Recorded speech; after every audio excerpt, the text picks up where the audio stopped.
Hello কাছের মানুষজন কেমন আছেন সবাই? আজকে কিন্তু ক্যানভার দ্বিতীয় পর্বে সবাইকে স্বাগত জানাচ্ছি। আমি মোস্তাফিজুর এবং আজকে ক্যানভার বরাবরের মতো প্রথম পর্বে আমরা যে ইন্টারফেস সম্পর্কে পরিচিত হয়েছিলাম, আজকের পর্বে সেই ইন্টারফেসকে কাজে লাগিয়ে কোনো ডিজাইন কীভাবে রেডি করা যায় কিংবা কোনো ডিজাইন শুরু করা যায় সেই বিষয়টি আমরা দেখার চেষ্টা করব। তো কথা না বাড়িয়ে চলুন শুরু করি।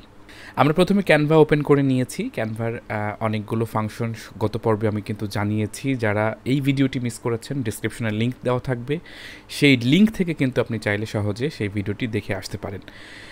আমরা প্রথমে যে কাজটা করব সেটা হলো যে ইন্টারফেসের যে ড্যাশবোর্ডটা গত পর্বে যেটা আমরা ক্লিক করি নাই, কিন্তু আজকে কিন্তু আমরা সেই ড্যাশবোর্ডে চলে এসেছি। তার মানে লগ ইন করার পর এখানে কিন্তু অনেকগুলো অপশন পাবেন আপনি, যেমন ডিজাইন, স্পটলাইট, এখানে কী ধরনের কাজ করতে চাচ্ছেন সেই বিষয়গুলো আপনি এখান থেকে তথ্য পাবেন, এবং এছাড়া বিজনেসের জন্য আপনি কী ধরনের কাজ করতে চাচ্ছেন সেটাও এখান থেকে তথ্য পেয়ে যাচ্ছেন, এডুকেশনের জন্য।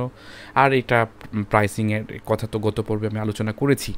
তো ড্যাশবোর্ডে লগ ইন করার পর আপনি এই মোর বাটনে ক্লিক করলে আপনি এখান থেকে কি কি করা সম্ভব তার একটা প্রাথমিক ধারণা তৈরি হয়ে যাবে। দেখুন, ইনফোগ্রাফিক থেকে শুরু করে photo collage, desktop wallpaper, graph, বুক কাভার, যেটাকে গত পর্বে আমি বেশ হাইলাইট করেছিলাম, একটু আনকমন কাজ। বাইরের দেশে কিন্ডারগার্টেন স্কুলে কিন্তু এই ধরনের বুক কাভারগুলো খুব ভালো চলে, এবং আপনি যদি শুধুমাত্র বুক কাভারের ওপরে কাজ করতে পারেন, আমার দেখা এরকম অনেক মানুষ আছে শুধুমাত্র বুক কাভারের উপর কাজ করে বেশ ভালো রকম আয় করছে। ম্যাগাজিন কাভার থেকে শুরু করে এই যে দেখুন, এখানে বিভিন্ন ধরনের তথ্য কিন্তু এখানে দেওয়া আছে, আপনি এইটা দেখে কাজ শুরু করতে পারেন। এক্সাম্পল হিসাবে ধরুন, আমরা এখান থেকে একটা বিজনেস রিলেটেড কোনো কিছু একটা করতে চাচ্ছি। ধরুন আপনি লোগো বানাবেন কিংবা লোগো তৈরি করবেন, তো সেই ক্ষেত্রে আপনি কি করবেন? এই যে সার্চের যে জায়গাটা আছে, যেখানে জাস্ট লোগো লিখে যদি আপনি সার্চ দেন, তাহলে আপনার বেশ কিছু লোগোর স্যাম্পল কিন্তু আপনি এখানে দেখতে পারবেন, যেগুলোকে আমরা ট্যাম্পলেট বলি। এই ট্যাম্পলেটটা কেউ একজন বানিয়ে রেখেছে, আপনি এটাকে ওপেন করে কাস্টমাইজ করতে পারবেন আপনার মনের মতো করে। সেটা কালার চেঞ্জ হতে পারে, লেখা পরিবর্তন হতে পারে, কিংবা ডিজাইনের প্যাটার্নটা চেঞ্জ হতে পারে। তো এই যে ট্যাম্পলেটগুলো, এই ট্যাম্পলেট থেকে আপনি আইডিয়া জেনারেট করতে পারবেন যে আপনি এইরকম সিমিলার কিছু করতে চাচ্ছেন। ধরুন আপনি যদি এটা স্ক্রল ডাউন করেন, তাহলে দেখতে পাচ্ছেন যে বেশ কিছু আইডিয়া কিন্তু আপনার চোখের সামনে আসছে। দর্জি বাড়ির কথা নিশ্চয়ই মনে আছে, বাংলাদেশে বেশ ভালো পোশাক শিল্পে কাজ করছে, বেশ ভালো একটা প্রতিষ্ঠান। দেখুন তো এই লোগোটার সাথে দর্জি বাড়ি মিল করতে পারেন কিনা। ঠিক তেমনিভাবে এখানে দেখুন প্রচুর পরিমাণে লোগো রয়েছে, যে লোগোটা আপনি যে কোনো সময় পরিবর্তন করতে পারবেন আপনার প্যাটার্ন অনুযায়ী।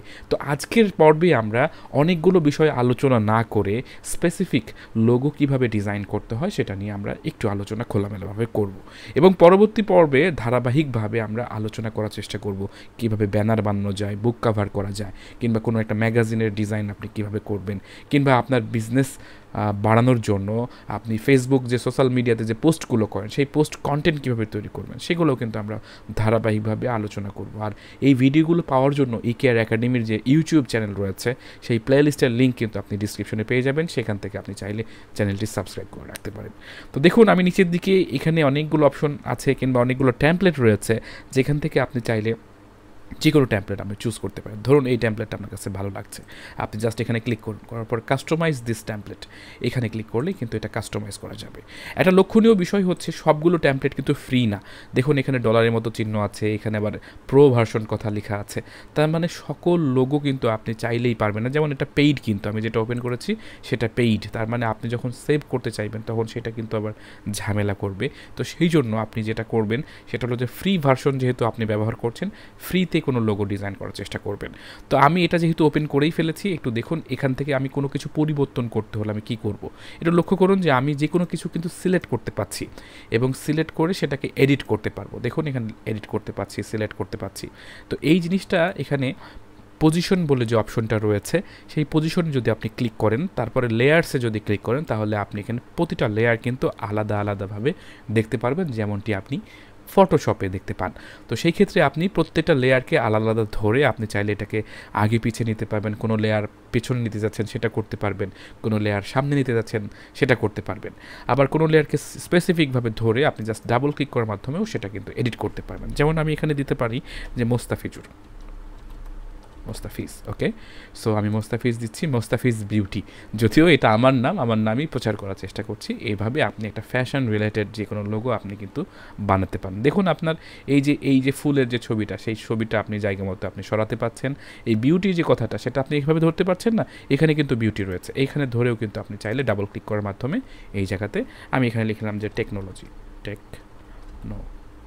মোস্তাফিজ টেকনোলজিটাও দিয়ে দিই। ওকে, সো আমরা টেকনোলজি দিয়ে দিলাম। এখন আমার এই লোগোটাকে আমি ডান পাশে একটু সরাবো এবং নিচের দিকে নামাবো। আমি কিবোর্ডের কিন্তু যে অ্যারো চিহ্নগুলো রয়েছে সেগুলো কিন্তু আমি ব্যবহার করছি। এভাবে খুব সহজে কিন্তু আপনি যে কোনো লেখা এডিট করতে পারেন এবং পরিবর্তন করতে পারেন।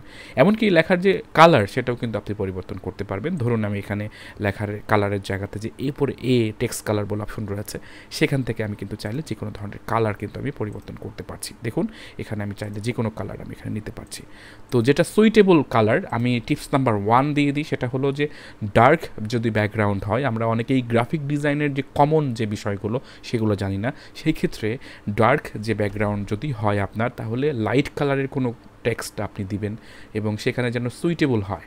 দেখুন পেছনের কালারটা কিন্তু আমাদের ডার্ক, এবং লাইট কালার বলতে গেলে আমরা যেমন হলুদ ধরতে পারি, সাদা ধরতে পারি, কিংবা এই ধরনের যে কালারগুলো রয়েছে, আমি যদি কালারটাতে ক্লিক করি, দেখুন এখানে অনেকগুলো কালার রয়েছে। আমি যদি এর ভিতরে নীলটা দিতাম, দেখুন এই পেছনের ব্যাকগ্রাউন্ডের সাথে কিন্তু খুব একটা ম্যাচ করছে না। তো সেই ক্ষেত্রে আপনি একটু যদি ইয়েলো টাইপের কিংবা একটু হোয়াইট লেভেলের যদি কোনো কালার হয়, সেটা কিন্তু ম্যাচ করছে। আরও একটা বিষয়, সেটা হলো যে যদি কোনো অবজেক্ট ব্যবহার করেন, ধরুন আপনার এখানে কিন্তু একটা ছবি রয়েছে যেটা ফুলের ছবি, ফ্লাওয়ার ছবি, সেই ছবির সাথে কিন্তু সামঞ্জস্য রেখেই কিন্তু অন্যান্য এলিমেন্টসগুলো কালার করা হয়েছে। সেই জন্য আপনি যেটা করতে পারেন সেটা হলো যে ছবি কিংবা অবজেক্টের সাথে সামঞ্জস্য রেখে টেক্সটের যে কালারগুলো কিংবা অন্যান্য অবজেক্টের কালারগুলো কিন্তু আপনি পরিবর্তন করতে পারেন। তো এটা টিপস নাম্বার 1 ছিল। পরবর্তী ধাপে আমরা চলে যাচ্ছি। তো দেখুন আমাদের কিন্তু এখানে মোটামুটি ডিজাইনটা জাস্ট আমি এডিট করেছি। এখন আপনি চাচ্ছেন যে আরও নতুন কিছু ইন্ট্রিগেট করতে, কোনো এলিমেন্টকে এখানে যুক্ত করতে। এই ফুলের বদলে, যেহেতু এটা আমি টেকনোলজি বলেছি, বিউটি না, তো সেই ক্ষেত্রে আপনি ফুলটাকে বাদ দিয়ে টেকনোলজি ইন্টিগ্রেট করতে যাচ্ছেন। সেই ক্ষেত্রে আপনি কি করবেন, এলিমেন্টস নামের একটা অপশন রয়েছে ক্যানভাতে, যেটা দারুণভাবে কাজ করে। যে কোনো ধরনের ফটো হতে পারে, সেটা হতে পারে ফ্রেম, সেটা হতে পারে ভিডিও, সেটা হতে পারে অ্যানিমেটেড কোনো জিআইএফ ফরম্যাটের কোনো ইমেজ। এইভাবে আপনি কিন্তু এখান থেকে সার্চ দিতে পারেন। যেমন আমি এলিমেন্টে ক্লিক করে আমি জাস্ট লিখলাম টেক লিখে আমি জাস্ট এন্টার করলাম। দেখুন একটু খেয়াল করে, প্রথমে গ্রাফিক্স বলে অপশন রয়েছে এবং এগুলো কিন্তু ব্যাকগ্রাউন্ড ছাড়া, নিচে কিন্তু ফটো রয়েছে, ভিডিও রয়েছে, অডিও রয়েছে। এবং প্রথমে যে গ্রাফিক্সটা, সেটা হচ্ছে যে আপনার ব্যাকগ্রাউন্ড ছাড়া আপনি যে কোনো ধরনের এলিমেন্ট আপনি এখানে নিতে পারেন। যেহেতু আপনার পেছনে একটা ব্যাকগ্রাউন্ড অলরেডি আছে, আমরা অনেক সময় যেটা ভুল করে ইমেজ নিয়ে নিই, যে ইমেজের ব্যাকগ্রাউন্ড সহ নিয়ে নিই, দেখতে খারাপ লাগে। তো সেই ক্ষেত্রে আমরা গ্রাফিক্সের সি অলে ক্লিক করব, কারণ আমি বেশ কিছু অপশন খুঁজছি। ধরুন আমার এখান থেকে একটা অপশন আমার পছন্দ করতে চাচ্ছি, ধরুন এইটা। তো যদিও এইটা আমার পছন্দ, কিন্তু এটা কিন্তু প্রো, রাইট? তো আপনার কাছে হঠাৎ করে মনে হলো লাইট বাল্ব টাইপের কিছু একটা হলে ভালো হয়। তো সেই ক্ষেত্রে আপনি টেক কথাটা উল্লেখ করতে গিয়ে এটা যেহেতু আসছে, তো আপনি এখানে লিখলেন বাল্ব, BULB, বাল্ব। মানে এই যে আপনার ভ্যারাইটি করা, আপনার মানে কিওয়ার্ডকে নিয়ে একটু খেলা করা, এই জিনিসটা কিন্তু করতে হবে। তাহলে কিন্তু আপনি ফ্রিতেই অনেক কিছু করতে পারবেন। তো সেই ক্ষেত্রে দেখুন এখানে লাইট বাল্ব লেখার সঙ্গে সঙ্গে আমি বেশ কিছু লাইট বাল্ব কিন্তু এখানে দেখতে পাচ্ছি। তো সেই ক্ষেত্রে একটু দেখুন খেয়াল করে যে বিভিন্ন ধরনের লাইট বাল্ব রয়েছে, যেটা প্রো ভার্সনেও আছে, আবার ফ্রিতেও আছে। ধরুন আপনার এই টেকনোলজির সাথে এটা মানাচ্ছে। তো আমি ফুলটাকে, যেটা ফ্লাওয়ার আছে, সেটাকে আমি ডিলিট করে দিলাম। আমি ডিলিট করতে এই যে এখানে আছে, এখানে ক্লিক করলে এটা ডিলিট হয়ে যাবে। জাস্ট আমি এখানে ড্র্যাগ অ্যান্ড ড্রপ করে নিলাম। নেওয়ার পর এটাকে আমি জাস্ট একটু ছোট করব। দেখুন আমি ছোট করে ফেললাম এবং আমি এই জায়গাতে আমি এটা রাখতে চাচ্ছি। ওকে, আর একটু ছোট করে নিই, তাহলে দেখতে ভালো লাগবে। ওকে, সো আমরা মোটামুটি ছোট পর্যায়ে এটা করে দিলাম। এবার একটু ম্যাচিং হচ্ছে, যে মোস্তাফিজের সাথে কিন্তু এটা যাচ্ছে, রাইট? সো তাহলে আমরা মোটামুটি এইটার একটা, যে আমাদের লোগোর যে টেমপ্লেটটা, সেইটাকে কেন্দ্র করে আমাদের মতো করে একটা লোগো কিন্তু বানিয়ে ফেলতে পারলাম। একইভাবে আপনি একটু ক্রিয়েটিভ চিন্তাকে কাজে লাগিয়ে মাত্র কিছু অপশন শিখে আপনি কিন্তু ব্র্যান্ড লোগো তৈরি করতে পারেন। এখানে অভিজ্ঞতার একটা দাম রয়েছে এই জন্য যারা প্রতিনিয়ত ডিজাইন নিয়ে কাজ করে তারা কিন্তু ক্রিয়েটিভলি অনেক কিছু ভাবতে পারে এবং সেটাকে মডিফাই করতে পারে। কিন্তু যারা ডিজাইন নিয়ে কখনো কাজ করেনি, আপনার জন্য একটু প্রথম একটু ঝামেলার মনে হতে পারে, কিংবা কী আইডিয়া নিয়ে কাজ করবেন, কিংবা কিভাবে কোন এলিমেন্টটা কোথায় দিবেন, কোনটার কালার কী হবে, সেই জিনিসগুলো কিন্তু আপনি বুঝতে পারেন না। তো সেই ক্ষেত্রে পর্যায়ক্রমে কিন্তু আপনি আস্তে আস্তে যখন কাজ করবেন, দেখাবেন যে কোথাও কোনো ত্রুটি বিচ্যুতি আছে কিনা, তাহলে দেখবেন যে যখন কেউ ভুল ধরে দেবে আপনার, আস্তে আস্তে আপনিও কিন্তু প্রফেশনাল ডিজাইনার হয়ে যাবেন। তো আমরা পর্যায়ক্রমে আরও কিছু বিষয় শেখার চেষ্টা করি। দেখুন, আমরা যখন কোনো ফন্ট সিলেক্ট করছি তাহলে কিন্তু এই জায়গাতে কিন্তু প্রচুর ফন্ট রয়েছে যেটা কিন্তু ইংরেজি ফন্ট। বাংলা ফন্টও কিছু রয়েছে, সেটা সীমিত পর্যায়ে। আমি গত পর্বে আলোচনা করেছিলাম যে প্রিমিয়াম ভার্সন যদি নেন তাহলে কিন্তু আপনারা এইখানে বাংলা মানে ইংরেজির পাশাপাশি বাংলা ফন্টও পেয়ে যাবেন।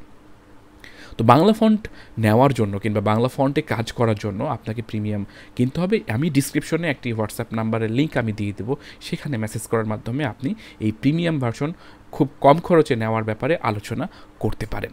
তো এখানে যেহেতু এই ফন্টটা সিলেক্ট করা আছে, দেখতে পাচ্ছেন যে এখানে একটা ফন্টের নাম রয়েছে অ্যামস্টারডাম 1 নামের একটা ফন্ট এখানে ব্যবহার করা হচ্ছে, এবং নিচে যদি আপনি এই যে টেকনোলজিটা সিলেক্ট করেন তাহলে এটা রোকা 1 নামের এই ফন্টটা ব্যবহার করা হচ্ছে। তার মানে আপনি চাইলে এখানে যে কোনো ধরনের ফন্ট ক্লিক করার পরেই কিন্তু এটা চেঞ্জ করতে পারেন। এখানে দেখুন অনেক ধরনের ফন্ট রয়েছে, অনেক ডিজাইনেবল ফন্ট রয়েছে। এই ফন্টটা চেঞ্জ করার সাথে সাথে আপনি চাইলে এখানে এই প্লাস বাটনে চেপে কিন্তু আপনি চাইলে এই ফন্টটা বড় করতে পারেন। আরও একটি মজার বিষয় দেখুন, একটা অক্ষর থেকে আরেকটা অক্ষরের মাঝখানে একটা গ্যাপ রয়েছে, যেটাকে লেটার স্পেসিং আমরা বলি, সেটাও আপনি সহজে করতে পারেন। কিভাবে করবেন? এখানে দেখুন যে এখানে স্পেসিং বলে একটা অপশন রয়েছে, এই জায়গাতে ক্লিক করে লেটার স্পেসিং কিন্তু আপনি চাইলে এটাকে কম বেশি করতে পারবেন। এছাড়া আমরা যখন একাধিক প্যারাগ্রাফ লিখি কিংবা লিখি তখন চাইলে কিন্তু লাইন স্পেসিংও করতে পারেন, যে একটা লাইন থেকে একটা লাইনের যে দূরত্বটা সেটা আপনি চাইলে এখানে পরিবর্তন করতে পারেন। এছাড়া আরও কিছু অপশন রয়েছে, সেই অপশনগুলো সম্পর্কে আমরা ভবিষ্যতে যখন কোনো প্রজেক্ট ডিজাইন করব তখন আমরা আস্তে আস্তে শিখতে পারবো। এছাড়া আরও মজার বিষয় হচ্ছে যে আপনি যে কোনো লেখার কিন্তু ইফেক্ট দিতে পারেন। কিভাবে? এই যে লেখাটা সিলেক্ট থাকা অবস্থায় ইফেক্ট বাটনে যদি আপনি ক্লিক করেন তাহলে দেখতে পারবেন যে এইখানে বেশ কিছু স্টাইল কিন্তু রয়েছে। সেটা হতে পারে শ্যাডো, সেটা হতে পারে স্ট্রোক, হতে পারে গ্লিচ, হতে পারে নিয়ন অথবা ব্যাকগ্রাউন্ড। এইভাবে কিন্তু আপনি পর্যায়ক্রমে এই লেখা নিয়ে কিন্তু অনেক কিছু করতে পারেন। আর আপনাদের টিপস নাম্বার 2 দিয়ে রাখি, সেটা হলো যে প্রতিটা লেখার যে ডিজাইন, সেই ডিজাইনটাকে বলা হয় টাইপোগ্রাফি। আপনি যদি গুগলে সার্চ দেন তাহলে টাইপোগ্রাফি নিয়ে কিন্তু বিশাল ধরনের তথ্য ভাণ্ডার আপনি খুঁজে পাবেন। সেখান থেকে বেশ কিছু ইমেজ দেখে কিন্তু আপনার আইডিয়া জেনারেট হবে কিভাবে লেখার মাধ্যমে ডিজাইন করা যায়। এছাড়া আরও একটা কমন শব্দ আপনারা হয়তো বা শুনবেন, সেটা হলো ক্যালিগ্রাফি কিংবা ক্যালিওগ্রাফি, যেটা লেখার মাধ্যমে সুন্দর করে ডিজাইন, বিশেষ করে আরবি ক্যালিগ্রাফি দেখা যায়, হরফ দিয়ে ডিজাইন করা। এই জিনিসগুলো কিন্তু খুবই মজার, আপনারা চাইলে এটা শিখতে পারেন। তো আমরা মূল আলোচনায় ফিরে আসি। দেখতেই পাচ্ছেন এটার ভালো লোগো আমরা তৈরি করে ফেলেছি। এই লোগোটা এখন নিশ্চয়ই আপনার সেভ করতে ইচ্ছা করবে। তার আগে লোগোর ব্যাকগ্রাউন্ড ছাড়া এবং ব্যাকগ্রাউন্ড সহ বিষয়টা একটু আলোচনা করে ফেলি। দেখতেই পাচ্ছেন এই লোগোটার কিন্তু একটা নির্দিষ্ট একটা সলিড কালার ব্যাকগ্রাউন্ড রয়েছে। চাইলে আপনি যে কোনো ব্যাকগ্রাউন্ড কিন্তু এই পেছনে দিতে পারেন। কিভাবে দিবেন? আপনি এলিমেন্টসে চলে আসবেন এবং লিখবেন হচ্ছে ব্যাকগ্রাউন্ড। দেখুন ব্যাকগ্রাউন্ড এখানে প্রচুর পরিমাণে লেখা আছে, pink background, dark background, white background. আপনি যে কোনো ধরনের ব্যাকগ্রাউন্ড কিন্তু এখানে দেখতে পারেন। আমি একটু পুরোটাই লিখে ফেলি। আমি জাস্ট স্পেসিফিক ব্যাকগ্রাউন্ড লিখে ইন্টারপ্রেস করলাম, তাহলে ব্যাকগ্রাউন্ডের অনেকগুলো বিষয় কিন্তু আপনি এখানে দেখতে পারবেন। দেখুন গ্রাফিক্সে রয়েছে, ফটোতে রয়েছে। আপনি যদি সি অলে ক্লিক করেন এখানে প্রচুর ব্যাকগ্রাউন্ড রয়েছে। আপনি যদি ধরেন যে ব্যাকগ্রাউন্ডটা ফ্রি, সেই ব্যাকগ্রাউন্ডটা একটু ডার্ক চাচ্ছি আমরা, যাতে করে এইটার সাথে একটু সামঞ্জস্য থাকে। তো আমি জাস্ট একটা ডার্ক ব্যাকগ্রাউন্ড নিচে চাচ্ছি। আপনি চাইলে ব্যাকগ্রাউন্ডের ওখানে লিখে দিলেন ডার্ক, যেমন আমি এখানে লিখে দিলাম ডার্ক। ওকে, সো ডার্ক লিখে আমি ইন্টারপ্রেস করলাম। দেখুন এখন শুধুমাত্র ডার্ক কালারের ব্যাকগ্রাউন্ডগুলোই দেখাবে। তো আমি চাচ্ছি এই ব্যাকগ্রাউন্ডটা দিতে। ব্যাকগ্রাউন্ডটা সিলেক্ট করে জাস্ট ব্যাকগ্রাউন্ডের উপর যদি আপনি নিয়ে আসেন তাহলে দেখবেন যে পেছনের ব্যাকগ্রাউন্ডটা রিপ্লেস হয়ে এই ব্যাকগ্রাউন্ডটা কিন্তু চলে আসছে। তো আমি দুইভাবেই সেভ করা দেখাবো, ব্যাকগ্রাউন্ড সহ এবং ব্যাকগ্রাউন্ড ছাড়া। মনে রাখবেন লোগো দুইটা প্যাটার্নে তৈরি করতে হয়। বিশেষ করে সেটা হলো যে আপনি যদি কোনো ডার্ক ব্যাকগ্রাউন্ডের ওপরে লোগোটা দিতে চান তাতেও যেন সেটা মানানসই হয়। আর যদি আপনি হোয়াইট ব্যাকগ্রাউন্ড কিংবা লাইট কালারের কোনো ব্যাকগ্রাউন্ডের উপর দিতে চান, তাতেও যেন সেটা দৃষ্টিগোচর হয় এবং দেখতে সুন্দর হয়। এই জিনিসটা অনেকেই ভুল করেন, লোগোর কালার এমনভাবে নির্বাচন করেন কিংবা একটা ভার্সনেই করে থাকেন, তাতে করে হয় কি যে লোগোটা যখন আপনি কোনো ডার্কে নিয়ে যাচ্ছেন তখন দেখতে ভালো লাগছে না, আবার যখন ডার্ক থেকে হোয়াইটে নিয়েছেন তখন দেখতে ভালো লাগছে না। এই জিনিসটা যেন ফ্লেক্সিবল হয়, আমরা এটা শিখবো এখন। তো আমি চাচ্ছি যে এইটাকে আমরা সেভ করব, সেটা কীভাবে? শেয়ার বাটনে আমরা ক্লিক করে ফেলবো। শেয়ার বাটনে ক্লিক করলে এখানে ডাউনলোড বলে অপশন রয়েছে, এই ডাউনলোডে আমরা ক্লিক করব। এখানে 500x500 দেওয়া আছে। আপনি চাচ্ছেন যে একটু এটাকে বড় সাইজের করবেন, কারণ 500x500 যথেষ্ট ছোট মাপ, এটাকে আপনি একটু বড় স্কেলিং করতে চাচ্ছেন যাতে করে আপনি যে কোনো জায়গায় দিলে যেন সেটা ফেটে না যায়। তো চাইলে আপনি এই সাইজটাকে এটা বাড়াতে পারেন। তো বাড়ানোর জন্য এখানে কিন্তু দেখুন যে আপনাকে বলছে যে ক্যানভা তোমাকে ফ্রিতে এটা করতে দিবে না, তোমাকে অবশ্যই যেটা করতে হবে যেটা প্রিমিয়াম কিনতে হবে। তো এরকম কিছু সীমাবদ্ধতা রয়েছে ক্যানভার, যেটা ফ্রিতে আপনি সব কিছু করতে পারবেন না। আমি আবারও বলছি, ফ্রি থেকে যদি আপনি প্রিমিয়াম সার্ভিস নিতে চান তাহলে এই ভিডিও ডিসক্রিপশনে কিন্তু একটা হোয়াটসঅ্যাপ নাম্বার দেওয়া আছে, সেখানে যোগাযোগ করুন, আর নিশ্চয়ই সেখান থেকে একটা সমাধান পেয়ে যাবেন। তো আমি এই 500x500তেই আমি ডাউনলোড করতে চাচ্ছি। এখানে কিন্তু যে কোনো ধরনের আপনি যে ফাইল টাইপ সেটা চেঞ্জ করতে পারেন, সেটা পিএনজি হতে পারে, সেটা হতে পারে জেপিজি। তো পিএনজিটা কোয়ালিটি একই রকম রেখে সেভ করে, সেই জন্য আমরা পিএনজি রেখে দিলাম। এরপরে জাস্ট ডাউনলোড বাটনে ক্লিক করব, তাহলে আমাদের যে ফাইলটা সেই ফাইলটা কিন্তু ডাউনলোড হবে। এখানে একটু খেয়াল করে দেখুন যে ওয়ান প্রিমিয়াম ইমেজ, একটু লক্ষ্য করুন এই যে এখানে যে সার্কেলটা রয়েছে সেই সার্কেলটা কিন্তু প্রিমিয়াম ইমেজ, সেই জন্য কিন্তু তারা সেভ করতে দিচ্ছে না। এখন আপনাকে কি করতে হবে, এই যে সার্কেলটা রয়েছে সেই সার্কেলটা ছাড়া আপনাকে কিন্তু ডাউনলোড করতে দিবে। যখন এবার আমরা যদি ডাউনলোড বাটনে ক্লিক করি এবং ডাউনলোডে ক্লিক করি, দেখুন এই পিএনজি ফাইলটা কিন্তু আমাদের ডাউনলোড হচ্ছে। তার মানে প্রিমিয়াম কিংবা পেইড কোনো সফটওয়্যার আপনাকে সব কাজ করতে দেয় না, যে কাজগুলো ফ্রিতে সম্ভব সেগুলো করতে দিয়ে আপনাকে অভ্যস্ত করায় যে তুমি চাইলে এত সুন্দর সুন্দর ডিজাইন করতে পারো, কিন্তু তুমি যদি সবগুলো ফিচার চাও তাহলে আমার কাছ থেকে এটা কিনতে হবে। এইভাবে কিন্তু তাদের বিজনেস মডেলটা দাঁড় করায়। তো দেখুন আমাদের যে ফাইলটা সেটা কিন্তু ডাউনলোড হয়ে গিয়েছে এবং সেটা কিন্তু আমাদের কম্পিউটারে এটা ডাউনলোড আমরা করতে পেরেছি এবং করে ফেলেছি। এখন ব্যাকগ্রাউন্ড ছাড়া যদি আপনি ফাইলটা ডাউনলোড করতে চাইতেন তাহলে কি করতেন? তো আমি ব্যাকগ্রাউন্ডটা ডিলিট করে দিলাম, ব্যাকগ্রাউন্ডটা ডিলিট হয়ে গেল। এটা লক্ষ্য করুন যে ব্যাকগ্রাউন্ড ডিলিট হওয়ার সঙ্গে সঙ্গে আমাদের যে সমস্ত লাইট কালারের যে ফন্টগুলো ছিল সেগুলো কিন্তু একটু কী হয়ে গিয়েছে, একটু মানে লাইটের কারণে মিক্স হয়ে গিয়েছে। আপনি চাইলে এইভাবেই সেভ করতে পারেন যাতে করে আপনি যে কোনো জায়গাতে ব্যবহার করতে পারেন, অথবা আপনি ফন্ট কালার কিছুটা পরিবর্তন করতে পারেন। ধরেন আপনি ডার্ক থেকে ইয়াতে আসতে চাচ্ছেন, এখন আপনার সুইটেবল কালার কিংবা ব্র্যান্ড কালারটা আপনি দিতে চাচ্ছেন নীল, কিংবা আপনার চাচ্ছেন একটু অ্যাশ কালার টাইপের আপনার ব্যাকগ্রাউন্ডটা হবে। দেখুন এটার সাথে একটা মিক্স একটা ব্যাপার আছে, সেটা করে ফেলেছেন। এবং টেকনোলজিটাও আপনি একটু ভিন্ন কালার দিতে চাচ্ছেন, ধরুন একটু হালকা লাইট কালার এটা দিয়ে দিলেন, এরকম একটু কালার কিংবা একটু ডার্ক হলো। ওকে সো আমাদের মোটামুটি লোগোটা রেডি। এখন আমরা ব্যাকগ্রাউন্ড ছাড়া এটাকে আমরা ডাউনলোড করব কিভাবে? শেয়ার বাটনে ক্লিক করব, দেখুন এখানে ডাউনলোড রয়েছে বরাবরের মতো, ডাউনলোড বাটনে ক্লিক করুন। এখন এই জায়গাতে দেখুন ট্রান্সপারেন্ট ব্যাকগ্রাউন্ড বলে অপশন রয়েছে, এইটাও কিন্তু আপনাকে প্রিমিয়াম সার্ভিস নিতে হবে। দুঃখজনক বন্ধুরা, আসলে এই যে অপশনগুলো আমাদের জরুরি সেগুলোই কিন্তু তারা লক করে রেখেছে, কারণ ক্যানভা আপনি যেন কেনেন এটা কিন্তু তারা প্রবুদ্ধ করছে কিংবা উদ্বুদ্ধ করছে যে না ঠিক আছে তুমি কিনলে এই অ্যাক্সেসগুলো তুমি করতে পারবা। তার মানে এখানে ট্রান্সপারেন্ট ব্যাকগ্রাউন্ডে যদি আমি ক্লিক করে চেক করে তারপরে ডাউনলোড করি, তাহলে এই যে লোগোটা শুধু লোগোটাই থাকবে, ব্যাকগ্রাউন্ডে কোনো কিছু থাকবে না, যেটাকে আমরা পিএনজি লোগো বলি। তো আশা করছি আজকের ভিডিও থেকে আপনারা বেশ কিছু তথ্য পেয়ে গেলেন, একটা লোগো বানানোর জন্য বেশ কিছু টিপস পেয়ে গেলেন। একদম শেষের দিকে যে টিপস নাম্বার 3 দিব সেটা কিন্তু আপনার জন্য খুবই কার্যকরী। সেটা হলো যে লোগো হোক, ব্যানার হোক, যাই হোক, ডিজাইন তৈরি করার পূর্বে আপনি যেটা ডিজাইন করছেন সেই কনসেপ্ট নিয়ে আপনাকে আগে ভাবতে হবে। ধর তক্তা মার প্যারাক টাইপের চিন্তাভাবনা করে ধাপধুপ করে একটা জিনিস তৈরি করে সেটা আপলোড করার চেষ্টা থেকে বিরত থাকবেন, কারণ একটা ব্র্যান্ডের মাধ্যমে আপনি মানুষের কাছে পৌঁছাতে পাচ্ছেন, আপনার ব্র্যান্ড ভ্যালুটাকে কিন্তু মানুষের কাছে নিয়ে যেতে পাচ্ছেন। তাই লোগোর ব্যাপারে কঞ্জুসি না করে ভালো প্রফেশনাল ডিজাইনারকে দিয়েই কিন্তু আপনি লোগো বানিয়ে নেবেন, যদি আপনি এই ব্যাপারে প্রফেশনাল না হন আর আপনি যদি ব্যবসায়ী হন। কারণ একটা কথা মনে রাখতে হবে যে সকল দৃষ্টিভঙ্গি কিন্তু একরকম না। একজন প্রফেশনাল গ্রাফিক ডিজাইনারের দৃষ্টিভঙ্গি এবং আপনি সাধারণভাবে একজন ডিজাইন জানছেন, শিখছেন, আপনার দৃষ্টিভঙ্গির মধ্যে অনেক তফাৎ রয়েছে। আর যারা লার্নার, শিখতে চাচ্ছেন ডিজাইন, তারা তো বেশি বেশি করে ডিজাইন করবেন, বেশি বেশি করে গ্রাফিক্স দেখবেন এবং অন্যরা কীভাবে বানাচ্ছে, প্রফেশনাল লোগো কোনগুলো বানাচ্ছে সেগুলো দেখার চেষ্টা করবেন। তাতে করে আপনার আইডিয়া আরও কিন্তু জেনারেট হতে থাকবে। তো আজকে এই টিপসের মাধ্যমে আজকের ভিডিও শেষ করতে যাচ্ছি। ক্যানভার ধারাবাহিক পর্ব দেখার জন্য ইকেআর একাডেমির ইউটিউব চ্যানেলটা সাবস্ক্রাইব করতে হবে এবং সেখানে কিন্তু আমাদের ধারাবাহিক ক্যানভার ভিডিওগুলো থাকবে। পরবর্তী ভিডিওতে আমরা সোশ্যাল কন্টেন্ট কীভাবে তৈরি করতে হয় সেই বিষয় নিয়ে ইনশাআল্লাহ আলোচনা করব এবং কমন বেশ কিছু ফন্ট নিয়ে আলোচনা করব, যে ফন্টগুলো আমাদের দৈনন্দিন জীবনের যে ডিজাইনগুলো দেখি সেই ডিজাইনে ব্যবহার হয়। তো আজকের মতো মুস্তাফিজুর বিদায় জানাচ্ছে। দেখা হচ্ছে নতুন কোনো ভিডিওতে। সেই পর্যন্ত ভালো থাকুন, সুস্থ থাকুন, প্রযুক্তির সাথে থাকুন। ধন্যবাদ। আসসালামু আলাইকুম।